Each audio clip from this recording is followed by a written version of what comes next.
مجلس مقاطعة حسان. بلا شك أنكم عشتوا معنا البارح لحظات تاريخية فيما يخص المجالس الجماعية البلدية، بالخصوص جماعة مدينة الرباط. مع كامل الأسف البارح كانت عندنا الدورة العادية لشهر أبريل، واللي فيها مجموعة ديال النقاط 17 نقطة، ولا واحدة هي اللي كتهم الساكنة، في حين النقط الآخرين لا علاقة لهم بالساكنة. هاد الناس كيدعيو أنهم كيدافعوا عن المصالح ديال الساكنة، وهاد النقطة مع كامل الأسف السي بلاجي كيصرح بأنه هو والفريق ديالو اللي وضعها في جدول الأعمال. والغريب في الأمر أن هاد الناس يتماداو في الكذب ديالهم. هاد النقطة جات من طرف الولاية، هاد النقطة أرسلها السيد الوالي أو مصالح ديال الولاية للبلدية لإدراجها في جدول الأعمال ديال هاد الدورة. إذا ها نقطة أخرى تتضح بأن هاد الناس نهار على نهار كيتوسعوا في الكذب ديالهم. والغريب كذلك هو المجموعة ديال البلطجية اللي توافدات على بلدية الرباط، ومع كامل الأسف كنت أتمنى هذا الحضور دائما يحضر باش يتتبع السير العام ديال البلدية. حضروا بناء على دعم أو جاو على أساس باش يدعموا الفريق ديالهم والنائب ديالهم اللي متهم باختلاسات واختلالات داخل بلدية الرباط. سي بلاجي ما تكلمتش من فراغ، وعطيتكم بطبيعة الحال الصحافة كاملة الوثائق اللي هي واضحة وبينة. أنا اليوم كنقول عاوتاني خصو يجبد الوثائق ديالو.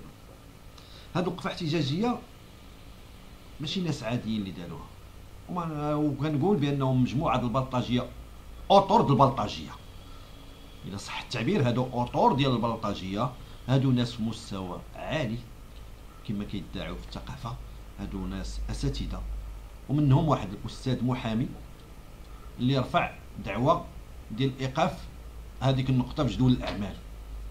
ويكفي أن هاد الناس هادو منين داروا دعوة بان لي المستوى ديالهم، منين دارت دعوة الإيقاف نقطة في جدول الأعمال بان لي المستوى ديال هذا الفريق ككل. هاد الناس اليوم تيجبدوا جمعية مهرجان الرباط، هاد الجمعية ديال مهرجان الرباط اللي تيشرف عليها الأستاذ متحق المطرش. اللي غريب هو واللي الرأي العام ما متبعوش هو هاد الجمعية ديال مهرجان الرباط ديال السي عبد الحق المطرش كاينه بوند في الميزانية فيه جمعية مهرجان الرباط. هاد البوند دار في الميزانية وجابوا المكتب، عند المكتب اللي كيشرفوا عليه هما، وداروا بوند فيه جمعية مهرجان الرباط وجابوها للدورة باش تم التصويت عليها.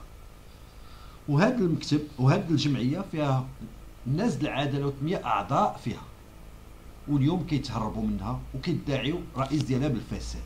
اذا كان هذا الرئيس ديالها مفسد، شنو اللي خلاكم غاديين معاه في هذه الجمعيه؟ اليوم كتجبدوا هذا الملف هذا وكتجبدوا ملفات اخرى اللي هي ملفات فارغه. انا كنقول ملفات فارغه. كنتمنى انكم تخرجوا بالحجج وما تبقاوش تهضروا في العموميات. حنا اليوم في المكاشفه، انا كنهضر من موقع قوه.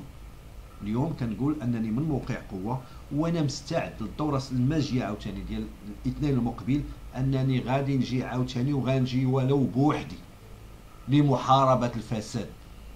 انا بوحدي جاي نحارب الفساد. هاد الناس جايين بهذه القوه كامله، ولكن الحمد لله ما كتزعزعناش، لان ملي تكون عندك مبادئ واخلاق كتدافع منها اجلها كتحدى كل شيء. كنتحدى كل شيء، وكنتحدى هاد الناس في الدوره يجيو عاوتاني ويخلوني نتكلم. كنتحداهم انه يجيو ويتكلموا هما ونتكلموا في واحد الحوار اللي هو بناء في اطار واحد الهدوء، وما يديروش البلطاجيه الوقت اللي بغى يتكلم رئيس مقاطعه حسان. هذا الطلب كنوجهه لهم وكنترجاهم انهم في الدوره المقبله يخليوا البلطاجيه، لانني تنوجه من هذا المنبر نداء للبلطاجيه ديالهم.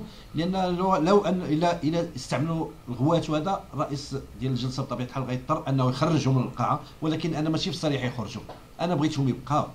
وفي الاخير ملي تسالي الجلسه ولا تسالي الدوره باش المسالات كنا نغوتوا وكنا نطبلوا، سواء بالايجاب او بالنفي او بالكلام اللي الساقط اللي تقال في حق رئيس مقاطعه حسان، واللي مع كامل الاسف انا الوقت اللي ترأست هذه المقاطعه هذه تنتوقع انني نسمع بانني شفار، ومساله عاديه يعني متقبلها، ولكن كنطلب ان الحجاج والوثائق تخرج للوجود وتخرج للراي العام. اذا هذا رجاء تنوجهوا للفريق العداله والتنميه ان البلطجيه ديالهم يلتزموا الهدوء باش الرئيس ما يخرجهمش خارج القاعه، باش انا بغيتهم يبقاو معنا في القاعه، انا بغيتهم يبقاو، وكنتمنى ان الصدر ديالهم يكون واسع. الانتقاد ولا الا كان انا كنقول ما نطرش انا نجيب انا الناس ديالنا، لان حنا ماشي ننزلوا لهذا المستوى. انا كنقول انا بوحدي بجهد الله انني استطع انني نواجه هذا الشرذمه ديال هاد الناس هادو، انا بوحدي بجهد الله وغادي ننتصر، لان ان ينصركم الله فلا غالب لكم